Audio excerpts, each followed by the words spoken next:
A lot of people don't know that I moved 13 times when I was in 8th grade. My mom couldn't keep up with the bills.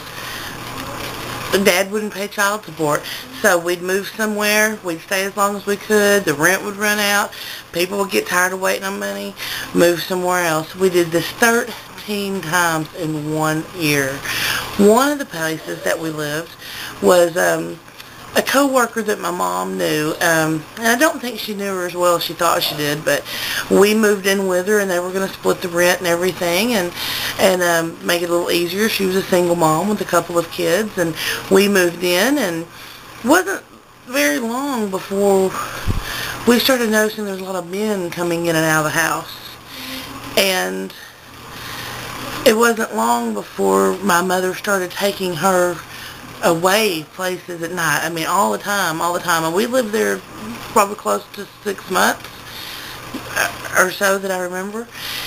And it turned out that she was pretty much a whore, and that she had all these men coming in, and she had her room set up kind of like a sex dungeon, and had a closet set up with all these toys and all these different things going on.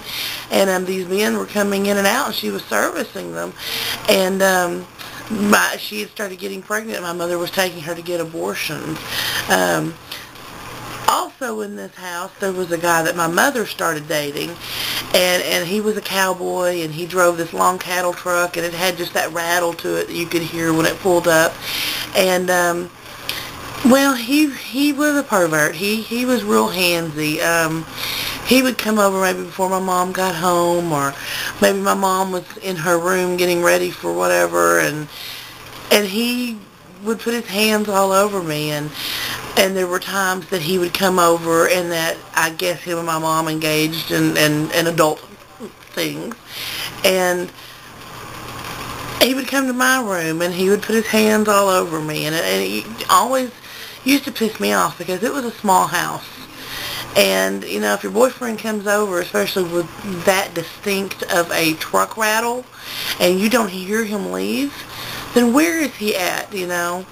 I don't know if anybody knew what was going on, but he was a pervert, and it got to the point that I was so tired of him messing with me that I could hear his rattle coming up the dirt road before it turned onto our road. And literally there was a shed out about 50 yards off of the front porch, off of the property.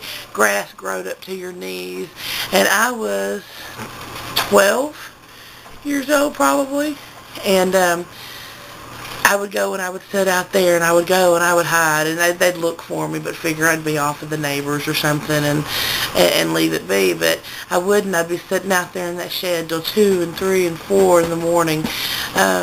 Spiders and